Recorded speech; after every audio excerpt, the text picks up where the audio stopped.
Hello, welcome back to my new mini blog. চলো আজকে তোমাদের সাথে শেয়ার করব আমি দীঘায় গিয়ে কোথায় কোথায় ঘুরতে গিয়েছিলাম। তো আমরা প্রথমেই চলে গিয়েছিলাম জগন্নাথ মন্দিরে। ভিউটা এত সুন্দর ছিল, মেঘলা থাকার কারণে কেন জানি না আরও বেশি সুন্দর লাগছিল। তারপর আমরা আস্তে আস্তে ভিতরে ঢুকলাম মন্দিরের। সেখানে ভিডিও করা একদমই অ্যালাউ ছিল না। তবে সেখানে গিয়ে আমরা জানতে পারলাম সেখানে নাকি পুজো দেওয়ার কোনো ব্যবস্থা নেই। তো সেখান থেকে বেরিয়ে একটু মোমো খেয়ে চলে গেলাম সোজা ঢেউসাগর। এটি একটা পার্ক। বাইরেটা দেখতে এত সুন্দর, বাইরেটা দেখে তুমি বুঝতে পারবে না যে ভিতরে কত কিছু আছে। এই পার্কটা একদমই সমুদ্রের ধারে ছিল। তবে হ্যাঁ, এই পার্কের মধ্যে এত কিছুই আছে যেটা সত্যিই একটা শর্টসের মধ্যে দেখানো কোনোভাবেই সম্ভব নয়। তবু যেটুকু সম্ভব আমি দেখালাম।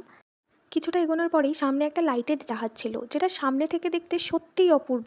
এরপরেও আরও অনেক কিছুই ছিল যেগুলো সত্যিই আমি দেখাতে পারিনি। তবে হ্যাঁ, এখানে খুব সুন্দর সুন্দর স্টল ছিল যেগুলো একটু একটু তোমাদের দেখালাম।